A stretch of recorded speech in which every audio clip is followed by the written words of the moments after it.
ตัววัยรุ่นหลวงพระบางดัดแปลงสภาพเทคนิครถมาศึกษาอบรมโทรภาพแขวงหลวงพระบางรายงานว่า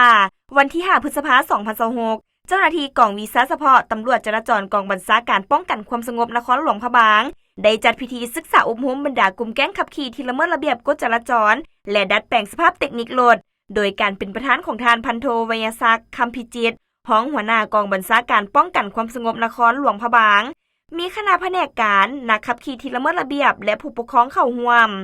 ทานพันโทอนงมิงคำรองหัวหน้าแผนกตำรวจผู้ซี้น้ำกองจราจรกองบัญชาการป้องกันความสงบนครได้รายงานว่าเจ้าหน้าที่กองวีซ่าเฉพาะตำรวจจราจรได้ออกเคลื่อนไหวสกัดการกลุ่มแก๊งที่ผิดระเบียบโดยตั้งจุดกดการและติดตามเป้าหมายแบ่งออกเป็น2ระยะคือก่อนบุญปีใหม่ลาวใช้เวลา4ครั้ง4วันสามารถสกัดจับรถจักรได้15คัน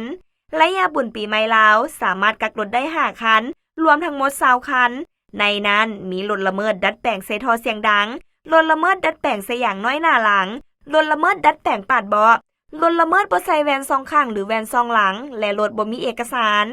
ผ่านการศึกษาอบรมในครั้งนี้พวกเกี่ยวได้ยอมรับสารภาพต่อความผิดของตนและจะขอยอมเปลี่ยนแปลงจะบ่ให้มีการกระทำผิดใดๆต่อระเบียบกฎหมายโดยเฉพาะการขับขี่รถให้ถูกต้องทุกรูปการ